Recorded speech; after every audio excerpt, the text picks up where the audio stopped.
Well, welcome to London. And I've just recently arrived here myself. The Prime Minister, of course, is in the United Kingdom to meet with Prime Minister Keir Starmer, and they're going to discuss a wide range of issues, including the collective security and defence, global economic shifts, and, of course, the ongoing situation in the Middle East. As many of you are aware, this is the Prime Minister's third visit to the United Kingdom since being elected, and it is our experience that these secure in-person opportunities for world leaders to communicate are vital so that they can discuss important issues of interest to both of our countries.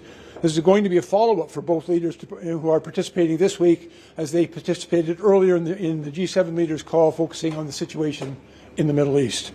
As Prime Minister Carney has previously noted so eloquently in his speech in the World Economic Forum, Canada must diversify our alliances as the global order shifts. We must work with a variety of trusted partners to keep Canadians safe and to grow our economy. The Canada-United Kingdom partnership, which is rooted in a common history and enduring people-to-people ties, continues to go stronger, with a focus on delivering prosperity and security for the working people of Canada and the United Kingdom. The UK is already our second largest export market and our second largest source of inward foreign direct investment. And just in the past year, in 2025, Canadian exports to the United Kingdom grew by nearly 63%.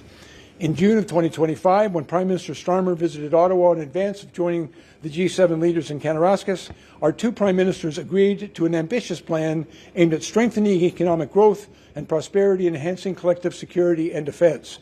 To deliver economic growth on both sides of the Atlantic, they've committed to working more closely together on trade, science, technology and innovation, and this means increasing trade between our two countries to enhance cooperation on quantum, digital, critical minerals and more.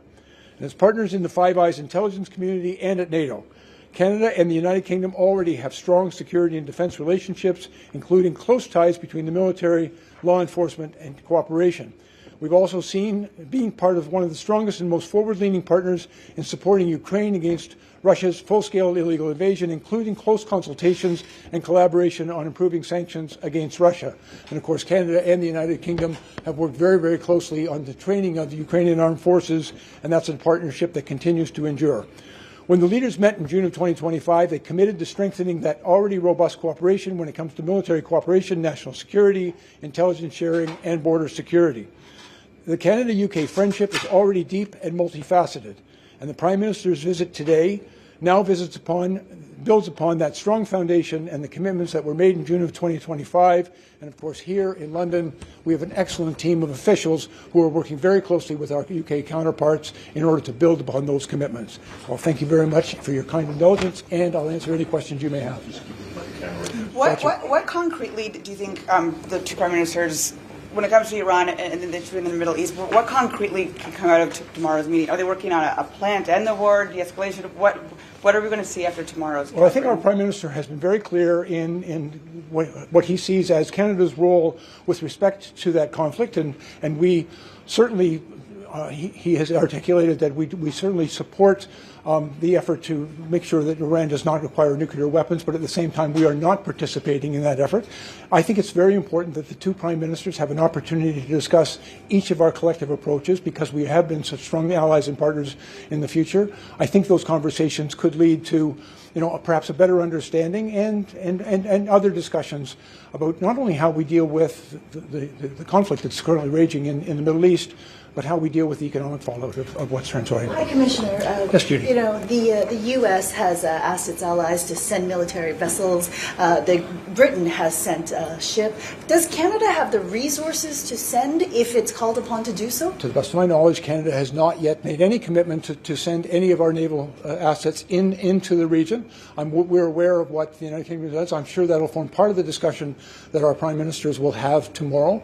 But right now, Canada has, and as the Prime Minister has been so clear, Canada has no intention that we were not part of the initial discussion, and we are not participating in that conflict. You were talking a lot about trade, the trading relationship between Britain and Canada. Have free trade negotiations begun? They were paused for a year. What is the status of that, and is that your mandate to get that underway? I think it's a very important part of my mandate, and unfortunately I have an excellent team of staff at Canada House who have been working very, very closely with their UK counterparts. When the Prime Ministers met in June and they agreed to begin that work, it was an acknowledgement that the work had paused, but some real progress has been made in those discussions. And as I'm sure you're all aware, Bill C-13 is now before the House. That will allow for the United Kingdom to join the CPTPP, and that work is an important part of those discussions as well. There's still a bit of work to be done, but we're working with good partners. I think there's a great deal of respect on both sides in that discussion, and we're working through it. Commissioner Blair, the Prime Minister is scheduled to meet with the King tomorrow, as well as the Prime Minister. Do you have any indication of what we should expect from the meeting with His Majesty? His Majesty and our Prime Minister actually have a long-standing relationship, and I harken back to during when Prime Minister Carney became our Prime Minister and the throne speech, and I think the King's attendance in Canada and delivering that throne speech was an important moment, not just in our relationship, but for all Canadians, as the King was quite strong and clear in his articulation of our sovereignty and his commitment to that. I believe that relationship remains a very important one, and I think it's a great opportunity for the Prime Minister to have some discussions. And by the way, as the very new High Commissioner to the United Kingdom, I'll have an opportunity myself. I'll be, of course, with Prime Minister Carney tomorrow, but on Tuesday I'm also having an opportunity to meet with the King for the very first time in this new role. And I think that really does reflect that the King places a great importance. He is our King, and a very great importance on maintaining the strength of that relationship, both with, of course, with our Prime Minister, but also with the country. What message do you want to bring to the King in your meeting? Actually, I think the King will probably already know that I'm pretty chuffed about. Do you have a message? I guess is a better way of putting it. What's that? Are you bringing a message, or do you think the King, like what you've obviously been briefed on where do you think the King's interests are with Canada? What message do you think he's going to be bringing? Of course, I've been briefed on what the King's interests are, and in previous roles I've had an opportunity to interact a bit with the King, but this is my first opportunity to meet with him as Canada's representative, as High Commissioner to the United Kingdom. But as the King has very well articulated, and I completely agree with, he's Canada's King as well. And so making sure that we have the strength of that relationship, an open line of communications, I intend to communicate to the King how much I strongly support the monarchy and its succession and his role as our head of state. The King seems concerned by the fact that Alberta could get separate from the rest of the Canada. Do you have any? Do you want to brought it to him during your meeting, your audience? The King has all. Yeah, of course. Sorry. Sorry about that.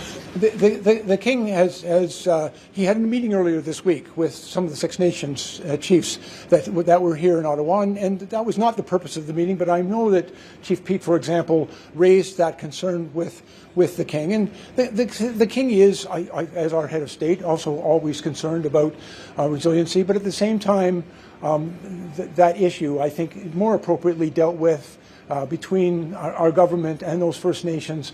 It is an internal matter, and I'm not unhappy that the King is concerned about the unity and strength of our country. We're all concerned about that. Sorry, Minister Blair. Commissioner Blair, sorry. You're talking about being freshly installed. I answer to a lot of titles. I know, it's like Commissioner, Chief, Minister. You've had a bunch of hats. Yep. How have you been finding the one I've got now is maybe the coolest one ever. But there we go. How have you been finding the transition, and exactly how many days have you been in London at this point? I got here on Tuesday. I presented my credentials on Wednesday, and quite honestly, I've been drinking through the fire hose ever since, because there's some great people here who are briefing me. I've had the opportunity to speak with former High Commissioner Goodall, Janice Sherray even before him, and great team of staff here. I'm learning a lot about the job, and of course they're throwing us in the deep end with the Prime Minister's arrival here today, and some of the meetings that are set up earlier this week. But it's been a busy first few days. I'm hoping it's going to be a busy few years. Your last question? Commissioner, I was just thinking a little more along the lines, like you are coming into this role. Is there going to be any difference in the role you play given our relationship with the U.S.? Are you also going to be a buffer in any ways in terms of the relationship with Europe? Like, I'd like to know how that works. Like, what is your understanding of it? Well, I bring a bit of experience. I have dealt with and worked very closely with the institutions of the United States for decades. I've also, as a former minister of our government, have had a fair bit of engagement with our European allies.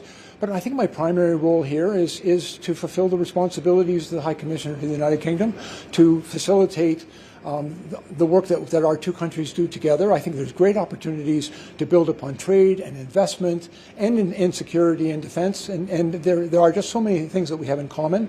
I think that will be my primary focus. But I think as well there's an expectation that I will bring my previous experience to that role, and if it can help advance Canada's interest in the United Kingdom, then I'm perfectly willing to do that. Thank you, everyone. Thank you all very much. Thank you. Good to see you all. Have a good rest.